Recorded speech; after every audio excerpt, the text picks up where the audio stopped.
जय हिंद।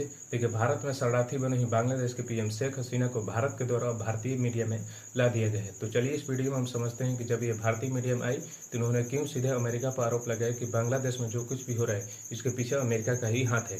और भारतीय मीडिया में आने के बाद ऐसा कौन सी बातें बोली जिसके कारण ऐसा पूरी तरह से पक्का हो गया कि ये बांग्लादेश अपने वापस पुनः जाएंगे। और समझिए, इसी वक्त बांग्लादेश में इनके पार्टी के कार्यकर्ताओं द्वारा जहाँ पर इनका जन्म स्थान हुआ था वहाँ पर प्रदर्शन किया जा रहा है। तो देखिए, वहाँ पर प्रदर्शन करना और यहाँ पर भाषण देना, क्या दोनों में कनेक्शन है और भारत की कूटनीति क्या है, इन सभी बातों को पूरी डिटेल से इस वीडियो में समझते हैं।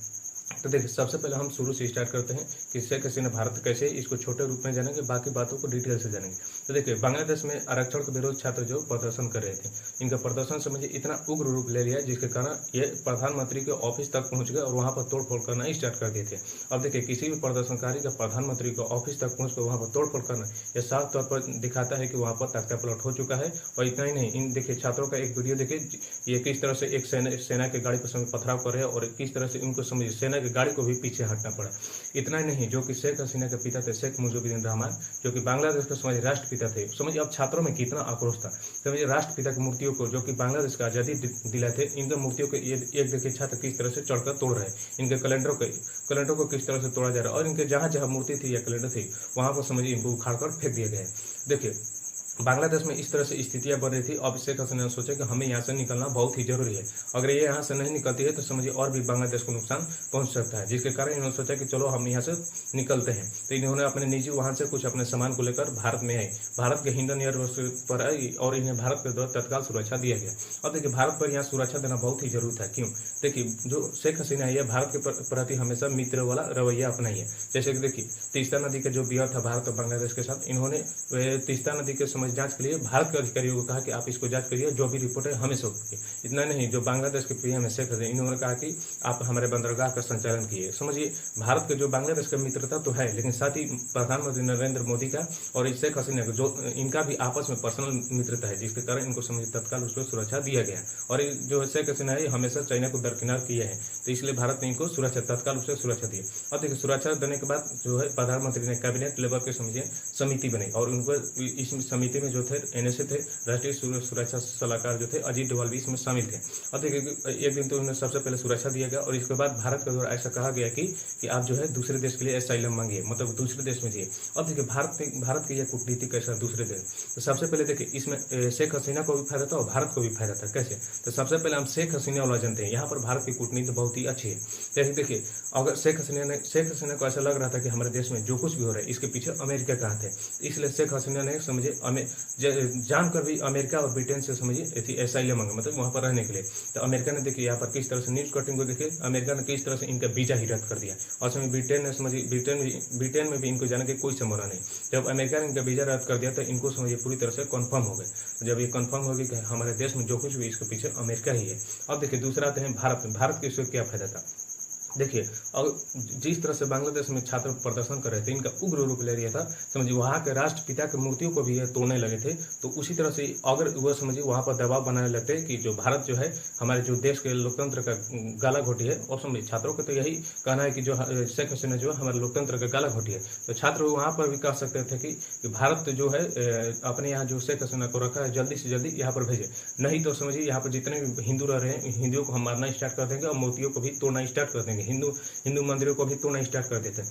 तो छात्रों ने समझिए अब ऐसा हुआ भी। अब छात्रों ने आप देख सकते हैं किस तरह से हिंदुओं को बहुत सारे वहाँ पर हिंदू लोगों को तड़पाया जा रहा है, वहाँ पर लड़कियों के साथ दुर्व्यवहार किया जा रहा है, मंदिरों को तोड़ा जा रहा है और समझिए इस तरह से हिंदुओं के साथ वहाँ पर बर्ताव होने लगा। तो भारत को समझिए, इसलिए भारत ने कहा था कि आप कहिए कि हमें अन्य देश में जाना है, वहाँ पर असाइलम। तो देखिए, भारत के यहाँ पर दोनों कूटनीति कामयाब हुई। एक तो शेख हसीना को कन्फर्म हो गया कि वहाँ पर समझिए इनके पीछे अमेरिका का हाथ है। दूसरा, भारत जो है ऐसा जब कहा तो जो वहाँ के छात्र थे वहाँ के छात्रों का भी गुस्सा कुछ शांत हुआ। अगर ऐसा नहीं करते तो समझिए वहाँ पर हिंदुओं को भी टारगेट किया जा सकता है और टारगेट हुआ। देखिए, इसके बाद जो है वहाँ पर अंतरिम सरकार बनती है, जो वहाँ पर जो है प्रोफेसर यूनुस जो वहाँ का अंतरिम सरकार चलाते हैं। और चलाने के बाद सबसे पहले भारत ने उनसे बात की कि देखिए वहाँ पर हिंदुओं पर अत्याचार हो रहा है, इसलिए आप वहाँ पर जो है हिंदुओं के लिए विशेष व्यवस्था की है। तो उन्होंने सबसे जो है प्रोफेसर इन्होंने थे, वो भाषण में आकर दिए कि आप देखिए हिंदुओं के साथ कुछ न कीजिए, मतलब हिंदू के लिए वो चिंता जताई और उनके सुरक्षा के लिए पूरी तरह से वो सजग एवं तैयार है। तो यहाँ पर भारत की यह भी कूटनीति काम आ गई। अब देखिए हम समझते हैं कि जब ये मीडिया में आई इन्होंने क्या कहा है। अब देखिए मीडिया वाला बात ही पूरी तरह से जानना जरूरी है। देखिए सबसे पहले ये मीडिया में तो सीधे अमेरिका पर निशाना साधा कि जो भी बांग्लादेश में हो रहा है इसके पीछे अमेरिका का ही हाथ है। देखिए अब क्यों होता है, देखिए अमेरिका जो है पूरा जो दुनिया है, दुनिया में अपना प्रभुत्व कायम करना चाहता है। अब देखिए जो अमेरिका का प्रभुत्व है वो बांग्लादेश में थोड़ा कम है, बंगाल के खाड़ी वाला जो क्षेत्र है इसमें कम है। तो इन्होंने सोचा कि एक बांग्लादेश का द्वीप है सेंट मार्टिन द्वीप, इसे आप देख सकते हैं बांग्लादेश के दक्षिण पूर्व में है। यहाँ पर देखिए दक्षिण पूर्व में है और यहाँ पर अगर अमेरिका का सैन्य अड्डा बन जा सकता है तो यहाँ से समझिए चाइना को भी कंट्रोल कर सकता है और पूरे बंगाल के खाड़ी वाला एरिया में भी ये समझिए अपना प्रभुत्व स्थापित कर सकता है। वहाँ पर समझिए व्यापार को लेकर सभी तरह से अपने जो भी खुफिया जानकारी है और किस देश के साथ काउंटर करना है ये सभी अमेरिका को फायदा हो जाते। तो शेख हसीना ने साफ कर दिया कि हम जो है इसे सेंट मार्टिन द्वीप को नहीं देंगे, हम नहीं देंगे। तो अमेरिका आग बबूला हो गया। अब कहा कि अब हम समझिए ऐसा कहा जाता है कि ये जो है जून में ही ऐसा कयास लगाया जा रहा था कि इनका सरकार अमेरिका गिरा देगा। तो अमेरिका ने ऐसा कर भी दिया। सेंट मार्टिन, देखिए सेंट मार्टिन द्वीप का आप कहानी जानेंगे ना तो समझिए ये जो सेंट मार्टिन द्वीप है 1960 के दशक में सबसे पहले ये विवाद में आया था। जब 1960 से 70 का दशक था तो उस समय जो था पाकिस्तान और बांग्लादेश दोनों एक ही था। तो वहाँ के जो है पाकिस्तान के एक जनरल था, सैनिक जनरल था, उन्होंने अमेरिका को दिया था कि भारत को हम काउंटर कर सकते हैं। लेकिन जब बांग्लादेश आज़ाद हुआ 1971 में तो उस समय से ये विवाद शांत हो गया था। और उस समय एक अखबार था दैनिक बांग्ला जो कि अब खत्म हो चुका है। इन्होंने साफ तौर पर लिखा था कि हम सेंट मार्टिन द्वीप को किसी भी विदेशी को नहीं देंगे, ये समझिए हमारा है और हमारा ही रहेगा। तो समझिए इस तरह से बांग्लादेश के पीएम जो शेख ने इन्होंने साफ तौर पर दिखा दिया कि जो कुछ भी बांग्लादेश में हो रहा है इसके पीछे अमेरिका का हाथ है। वहाँ के लोगों ने भी इसको समझ लेके वास्तव में हम जो ये कर रहे हैं ये हमारे देश के लिए बहुत ही समझिए हमारे देश के लिए बहुत ही हानिकारक है। हम जिस तरह से समझिए राष्ट्रपिता की मूर्तियों को तोड़े, हिंदू और अत्याचार कर रहे, देश के सरकारी संपत्तियों को जला रहे, ये समझिए हम अपना ही नुकसान कर रहे हैं। इसके पीछे अमेरिका मजा मारा है। तो इनका ये भाषण समझिए वहाँ के जो भी प्रदर्शन हो रहा था इनको शांत करने में ये भाषण बहुत ही कम आया। अब देखिए इन्होंने दूसरा बात बोला प्रदर्शनकारी थी कट्टरवादियों के बारे में। देखिए जो प्रदर्शनकारी थे उनका समझिए आरक्षण का जो मांग था, समझिए आरक्षण का मांग को पूरा कर दिया गया था, लेकिन फिर भी आखिर समझिए तोड़फोड़ क्यों हो रहे थे। तो ऐसा कहा जा रहा है कि इसके पीछे जो अमेरिका तो इन्वॉल्व है ही है, लेकिन साथ में ऐसा कहा जा रहा है कि पाकिस्तान के ISI भी इसमें इन्वॉल्व है। तो जिसके कारण समझिए उन्होंने कहा कि कट्टरपंथियों से आप बचकर रहिए क्योंकि वो समझिए अपने हित को पूरा कर रहे हैं और समझिए सरकारी संपत्तियों को नुकसान पहुंचा रहे हैं। तो इन्होंने कट्टरपंथियों के बारे में बोला। अब देखिए इन्होंने अपनी पार्टी के कार्यकर्ताओं के बारे में बोला। देखिए पार्टी के कार्यकर्ताओं के बारे में इन्होंने कहा कि मेरा बहुत ही दिल दुखी है कि किस तरह से आवामी लीग के कार्यकर्ताओं नेताओं को पीटा जा रहा है, मैं इससे बहुत ही दुखी हूँ। और देखिए इसके बाद इन्होंने अपने जो देश छोड़ी थी इसके बारे में बोला।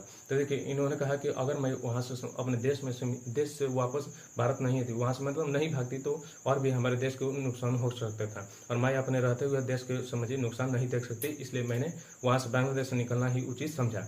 इसके बाद समझिए इन्होंने अवाम जो इनके विपक्षी पार्टी थी BNP बांग्लादेश नेशनलिस्ट पार्टी जो कि इसके जो है प्रमुख नेता है खालिदा जिया, इनके बारे में इन्होंने कहा कि देखिए खालिदा जिया सबसे पहले जो वहाँ पर प्रदर्शनकारी थे, इन्होंने कहा कि विपक्ष के नेता शेख हसीना जो थी खालिदा जिया को समझिए जेल में डाल 17 साल के लिए जेल डाल दी थी। और जब ये बाहर आई तो बाहर आकर उनको समझिए मौका मिल गया और समझिए शेख हसीना है ही नहीं है और इनको आकर मौका मिल गया। तो ये जो शेख हसीना के बारे में आप देखेंगे ये पूरी तरह से चाइना समर्थित है। इन्होंने कहा कि BNP के बारे में कहा कि जो है BNP है वह बांग्लादेश को बेचना चाहती है। सेंट मार्टिन जो वही द्वीप जिसे अमेरिका लेना चाहता है, सेंट मार्टिन द्वीप को यह समझिए अमेरिका का हवाला देना सकती है। और इन्होंने साफ तौर पर कहा कि मैं सत्ता में बनी रह सकती थी अगर मैं सेंट मार्टिन द्वीप के संप्रभुता को समझिए बेच देती, लेकिन समझिए इन्होंने सेंट मार्टिन द्वीप के संप्रभुता को नहीं बेचा और अमेरिका समझिए इनका सरकार गिरा दिया। इन्होंने इस तरह से बातें कही और समझिए वहाँ के जो प्रदर्शनकारी थे वो बहुत हद तक रुके। केवल एक बात कि इसके पीछे अमेरिका का हाथ है और कुछ कट्टरपंथियों का हाथ है। इसे अब आप देखेंगे कि तो बांग्लादेश की जो स्थिति है बहुत ही समान हो रही है और शेख हसीना का कॉन्फिडेंस भी बढ़ा हुआ दिख रहा है। अब देखिए इनका तो कॉन्फिडेंस बढ़ा हुआ था, लेकिन साथ में भारत के द्वारा ऐसे कह दिया गया कि देखिए आपका जो वहाँ पर पार्टी का कार्यकर्ता है ना उसको फोन लगाइए। तो इन्होंने ये समझिए भारत की ही कूटनीति थी। फोन लगाने के बाद वहाँ पर कहिए कि प्रदर्शन कीजिए, कि आप हमारे लिए प्रदर्शन कीजिए। तो वहाँ पर जितने भी आवामी लीग के जितने भी कार्यकर्ता थे समझिए वो सड़कों पर प्रदर्शन करना स्टार्ट कर दिए थे। इनका जन्म हुआ था बांग्लादेश में एक जिला है गोपालगंज जिला। तो वहाँ पर पार्टी के कार्यकर्ताओं ने प्रदर्शन करना स्टार्ट कर दिया था। और एक समझिए एक सेना का गाड़ी आ रहा था, उस गाड़ी को समझिए सीधे आग में कि जा तुम आग में जाओ, तो समझिए उनको आग में समझिए ले जाकर जला दिया। इस तरह से कुछ नहीं, एक सेना के जवान का समझिए उनका हथियार भी छीन लिया और 15 लोग भी घायल हो गए थे। इसी तरह से जब समझिए अब सेना तो आग बबूला होगी, तो सेना जब आग बबूला हुई तो इन्होंने फायरिंग करना स्टार्ट की। जब फायरिंग करना स्टार्ट कर दी तो वहाँ के कार्यकर्ताओं ने पूरी तरह से भड़क गए और इनको पकड़ कर समझिए हथियार छीन लिया और सेना को समझिए एक घर में भागना पड़ी डर के मारे। तो वहाँ के लोगों ने कहा कि हम जो है हमारी एक ही मांग है कि जो इस देश के प्रधानमंत्री शेख हसीना को पुनः इनको अपने देश यहाँ पर बोला गया। जब तक ये नहीं बस समझिए सिर पर कफन बांध कर निकले हुए हैं और कहें कि जब तक शेख हसीना वापस अगर बांग्लादेश में नहीं है तब तक हम सड़क पर हैं और सड़क पर ही रहेंगे। इस तरह से वहाँ के प्रदर्शनकारियों ने ऐसा प्रदर्शन किया और समझिए जहाँ पर इनका जन्म स्थान था वहाँ पर पूरी तरह से विकराल रूप ले लिया है प्रदर्शनकारियों का। प्रदर्शनकारी समझिए देश के लिए नहीं, ये शेख हसीना के लिए प्रदर्शन कर रहे थे। तो उसी समय समझिए भारत के कूटनीति बहुत ही कम है कि आप मीडिया में आइए और उधर अपने पार्टी के जितने भी कार्यकर्ता है उनको समझिए बोलने के लिए कहे। तो दोनों जब बोला तो भारत देखिए भारत ने शेख हसीना को कब बोला है ये भारत तय करता था पूरी तरह से। अब एक्सपर्ट का भी मानना है कि शेख हसीना जो भारतीय मीडिया में भाषण दे रही है ये भारत के कहने पर ही हो रहा है। भाषण देने के बाद सबसे पहले कि आप अमेरिका को ही बोलिए, अगर आप अमेरिका को बोलेंगे तो वहाँ के लोगों का जो गुस्सा था वह शांत होगा। और कितने दिन में बोलना यह भी भारत की कूटनीति थी। और वहाँ पर इनके जहाँ जन्म स्थान था वहाँ पर इनके पार्टी के कार्यकर्ता प्रदर्शन कर रहे, यह सब समझिए भारत की कूटनीति थी। तो धीरे धीरे बांग्लादेश की जो स्थिति है वह पहले से समान हो रही है और समझिए भारत की कूटनीति कम आएगी और शेख हसीना पुनः अपने देश में वापस जाएंगी, यह तो भारत कन्फर्म कर ही देगा। तो चलिए अब यह वीडियो यहीं पर समाप्त होता है। बाकी आप इस वीडियो को लाइक सब्सक्राइब एवं शेयर कीजिए। मिलते हैं अगले वीडियो में ऐसे ही धमाकेदार वीडियो के साथ, तब तक के लिए जय हिंद।